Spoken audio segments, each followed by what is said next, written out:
Hello students, let's start with new chapter, forces and laws of motion. Now first we define force. Forces may cause one or more of the following effects. May, जरूरी नहीं है कि हर बार हो. जैसे first point, a force may move a body at rest. For example, when we kick a football kept on the ground with our foot, then football moves. But ज़रूरी नहीं है कि मूवमेंट हो. क्या पता हो फुटबॉल पत्थर की हो. ठीक है. Suppose if you are pushing a ball, force तो अप्लाई किया आपने, बट क्या बॉल पुश हुई है? नहीं. That is why may word is used here. Second, a force may, again may word is used here, stop a moving body. For example cricket player जब catch करता है, ठीक है, मूविंग बॉल को, तो फोर्स अप्लाई करना पड़ता है उसे. Force applied by the players hand stop the moving ball. या कैच करने के लिए उसे फोर्स अप्लाई करना पड़ता है. अब जरूरी तो नहीं है कि उसके फोर्स से बॉल रुके. सपोज ट्रक आ रहा है, आप ट्रक को स्टॉप करने की कोशिश करते हो, आपने तो फोर्स अप्लाई किया, बट ट्रक आपको क्रश करके चला जाएगा. ठीक है. तो may word is most important. Next, a force can change the speed of body. ठीक है. For example, when a ball is dropped from certain height, आपने फर्स्ट फ्लोर से बॉल ड्रॉप की, ठीक है, तो फोर्स ऑफ ग्रेविटेशन जो होता है, फोर्स ऑफ ग्रेविटी, वो उसकी स्पीड को कंटिन्यूसली इंक्रीज करेगा. ठीक है. और सपोज आप एक्सेलरेट करते हो व्हीकल को, तो इंजन का फोर्स यूज करते हो स्पीड इंक्रीज करने के लिए, तो it can change the speed. Next point, may change the direction of ball. अब क्रिकेट प्लेयर है, क्या करता है बैट से, बॉलर जब उसे बॉल डालता है तो वो डिफरेंट डिफरेंट डायरेक्शन में हिट करता है. कैसे? बैट को टर्न करके, लेफ्ट राइट, किसी भी डायरेक्शन में, by applying force using his hands. A force में change size and shape of the body. Size and shape को जनरली हम कॉन्फ़िगरेशन ऑफ द बॉडी कह देते हैं. ठीक है. Suppose we have a one rubber ball, रबड़ की एक बॉल ली हमने, ठीक है, इसको क्या किया हमने, प्रेस कर दिया इस तरफ से और इस तरफ से, फोर्स अप्लाई किया. ठीक है. फ्लेक्सिबल बॉल थी, तो फोर्स ने अपनी शेप क्या चेंज कर ली. ठीक है. Now this change is temporary change. आपने फोर्स रिमूव किया, बॉल ने अपनी शेप रीगेन कर ली. तो that change may be temporary और परमानेंट. ठीक है. जैसे क्ले है, क्ले का जो चेंज होता है वो परमानेंट होता है. आपने जो चेंज किया वो उसी शेप में आ जाता है, अपने आप अपनी शेप गेन नहीं करता वो, बट बॉल ने अपने आप अपनी शेप गेन कर ली. तो चेंज टेम्परेरी और परमानेंट, इट डजेंट मैटर. ठीक है. फोर्स ये चेंजेस प्रोड्यूस कर सकता है, मे. ठीक है. Next we have spring. This is the original shape of the spring. ठीक है. ये इसकी साइज और लेंथ है. सपोज हमने इसको स्ट्रेच किया तो स्प्रिंग की लेंथ इंक्रीज हो गई, स्प्रिंग की शेप जो हो गई वो चेंज हो गई, ये स्प्रिंग का गैप इंक्रीज हो गया इन रिंग्स के बीच का. ठीक है. और सपोज हम इसे कंप्रेस करते हैं स्प्रिंग को, तो स्प्रिंग की लेंथ डिक्रीज हो गई, रिंग्स का गैप भी डिक्रीज हो गया. बट ये चीज टेम्परेरी है या permanent, it depends upon the elastic limit of the spring. एक स्प्रिंग को स्ट्रेच करने की और कंप्रेस करने की एक लिमिट होती है. अगर आप उस इलास्टिक लिमिट से बियॉन्ड जाते हो, ठीक है, तो वो स्प्रिंग अपनी शेप कभी गेन नहीं कर पाएगा, वो वैसे खुला का खुला ही रह जाएगा. बट इससे हमारा कोई मतलब ही नहीं है, हमें सिर्फ फोर्स अप्लाई करना है और उस ऑब्जेक्ट की शेप को, कॉन्फ़िगरेशन को चेंज करना है. दैट मे बी टेम्परेरी और may be permanent. Now from the foregoing example we conclude that force is an external effort. Now I'm defining the force in the form of pushing, pulling, stretching, compressing, etc., which may, most important word is may, move a body at rest. Rest पे body को move कर सकता है, stop कर सकता है moving body को, change कर सकता है स्पीड ऑफ द बॉडी, और change the direction of moving body, or change the size and shape of the body. Size and shape, you can use single word here, configuration.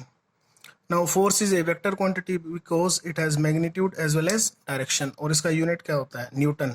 Denote किससे करते हैं, capital N. Now we have two types of forces. First we have balanced meaning net force on the object equals to 0. ठीक है. If the resultant of all the forces acting on a body is 0, then forces are called balanced forces. Balanced forces cannot change the state of rest. Rest पे तो rest पे रहेगी, और the state of uniform motion, अगर कोई object uniform motion में चल रहा है इट्स मीनिंग नेट फोर्स क्या है उस पर, जीरो। ठीक है, ये फर्स्ट चैप्टर में हमने किया था। और the direction of the body, suppose एक बुक पड़ी है टेबल पे, रेस्ट पर है। बेसिकली होता क्या है, इस टेबल की स्ट्रेंथ है किसी लोड को लिफ्ट करने के।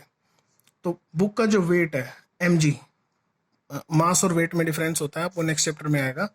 मास को अगर g से मल्टीप्लाई कर दें एक्सेलरेशन ड्यू टू ग्रेविटी से, तो वो उसका वेट आ जाता है, और वेट ऑलवेज एक्ट्स डाउनवर्ड्स।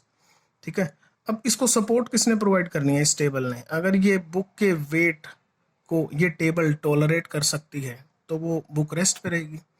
तो नॉर्मल रिएक्शन जो होता है, जो टेबल प्रोवाइड करती है, वो इसके वेट से बैलेंस हो जाता है। ठीक है, here R equals to mg। ठीक है, तो ये कौन सा फोर्स हो गया, बैलेंस, कोई मोशन नहीं हुआ। ठीक है, उसकी स्टेट चेंज नहीं हुई। ठीक है, रेस्ट पे था, रेस्ट पे ही रहा। टग ऑफ वॉर, सपोज दो टीम है और दोनों टीम के दोनों प्लेयर जो हैं बराबर एफर्ट लगा रहे हैं। F1 इसने फोर्स लगाया, इसने F2 लगाया। Suppose these two forces are equal, तो जो सेंटर पॉइंट है इट विल नॉट मूव। ठीक है, अगर वो मूव नहीं करेगा तो सेंटर पॉइंट कहाँ रहेगा, अपनी स्टेट को मेंटेन करेगा। ठीक है, अगर वो अपनी स्टेट को मेंटेन कर रहा है इट्स मीनिंग नेट फोर्स क्या है, जीरो। तो it comes under balance force. हाँ, अगर इसमें से एक का भी फोर्स ज्यादा हो जाता तो सेंटर पॉइंट मूव करना स्टार्ट कर देता, तो वो किस में कन्वर्ट हो जाता, अनबैलेंस्ड में। ठीक है, नेक्स्ट, जब आप क्लास में बैठते हैं बेंच पे, these are student sitting on the bench. आप बेंच पे बैठते हो तो बेंच कोई टूट थोड़ी जाता है। बेंच को एक लोड कैरी करने के लिए उसे एक कुछ मिनिमम स्ट्रेंथ दी गई है। तो आपका जो लोड होता है दैट इज आपका वेट mg और equals to r, normal reaction जो बेंच प्रोवाइड करता है अपवर्ड डायरेक्शन में। अगर वो दोनों इक्वल हैं तो बैलेंस है, आप बेंच पे बैठे बैठे मूव थोड़ी करते रहते हैं। If you are in the state of rest, you will remain in the state of rest. So these are some examples of the balanced forces. Next we have unbalanced forces. Unbalanced forces meaning net force is not equal to zero. अगर net force zero नहीं है तो क्या होगा, motion होगा, object की state change होगी, resultant forces zero नहीं होंगी। जैसे टग ऑफ वॉर देखो, सपोज एक पर्सन स्ट्रोंगर है, दूसरा वीकर है, इसने फोर्स लगाया F1, तो इसका सेंटर पॉइंट जो है वो F1 अगर फोर्स ग्रेटर है F2 से, तो ये सेंटर पॉइंट इस तरफ मूव कर जाएगा। मूव कर गया तो धीरे धीरे ये पॉइंट इसके हाथ में आ जाएगा, ये पर्सन विनर हो जाएगा। तो टग ऑफ वॉर ये कैसा है, अनबैलेंस एग्जाम्पल। क्यों, क्योंकि इसकी फोर्स इसकी सेकंड वाले की फोर्स से ग्रेटर थी। तो ग्रेटर फोर्स क्या करता है, पॉइंट का मूवमेंट। ठीक है, तो सेंटर पॉइंट मूव कर गया, इसने क्या किया, उसकी स्टेट को चेंज किया, तो कैसा फोर्स है, अनबैलेंस। अब नेक्स्ट केस देखो ये टेबल पे अगेन हमने कोई मास रख लिया, कोई बुक रख लिया। अब सपोज टेबल पे हमने 1000 kg मास रख लिया, बेंच इतना सपोर्ट प्रोवाइड ही नहीं कर सकता था, तो इसका जो mg था वो इसके बेंच के नॉर्मल रिएक्शन से ग्रेटर हो गया। ग्रेटर हो गया तो डाउनवर्ड फोर्स अगर ग्रेटर हुआ अपवर्ड फोर्स से, तो ये बेंच क्या हो जाएगा, ब्रेक हो जाएगा, ऑब्जेक्ट कहाँ, नीचे गिर जाएगा। तो पहले किस स्टेट में था, रेस्ट पे। जब बेंच टूटा तो किस स्टेट में आया, motion, why, due to gravity, तो नीचे आके गिर गया। तो इसने मोशन कोज किया कुछ सेकंड्स के लिए, तो कौन सा एग्जांपल होगा, अनबैलेंस। बट दोबारा जब अर्थ पे गिरेगा, फ्लोर पे गिरेगा, अगेन वो अपनी स्टेट रेस्ट पे आ जाएगा, फिर चेंज नहीं करेगा, तो अगेन किस में कन्वर्ट हो जाएगा, वो कन्वर्ट हो जाएगा बैलेंस में। सो नेक्स्ट एग्जांपल, सपोज है कि प्लेन सरफेस है, ये बॉल एक रेस्ट पे पड़ी है, बैलेंस फोर्स है, कोई मोशन नहीं हो रहा। ठीक है, नेट फोर्स क्या है इसके ऊपर, जीरो। इसकी वेट को किसने बैलेंस किया, फ्लोर के नॉर्मल रिएक्शन ने। सपोज मैं इस प्लेन को इंक्लाइन कर दिया, मैंने ऐसे टिल्टेड कर दिया, now the ball will start moving. कौन सा एग्जांपल हो गया, अनबैलेंस फोर्स। अनबैलेंस फोर्सेस क्या कोज करते हैं, मोशन। क्यों मोशन क्रिएट किया है इसने, क्योंकि ड्यू टू ग्रेविटी इसने जो हाइट गेन की है, ड्यू टू ग्रेविटी ये क्या होगा, एक्सेलरेट करना स्टार्ट करेगा। एक्सेलरेट करना स्टार्ट करेगा तो इसमें क्या आ जाएगा, मोशन। बेसिकली बैलेंस फोर्सेस कोई मोशन नहीं करते, कोई स्टेट चेंज नहीं करते। ठीक है, और किसी टाइप का state of rest, state of uniform motion, direction कुछ चेंज नहीं करते balance forces. Unbalance opposite, net force zero नहीं होता, मोशन स्टेट को चेंज करते हैं। ठीक है, रेस्ट से मोशन में आ सकते हैं, मोशन से रेस्ट में आ सकते हैं। तो अनबैलेंस फोर्सेस के सारे एग्जांपल होते हैं। ठीक है, थैंक यू।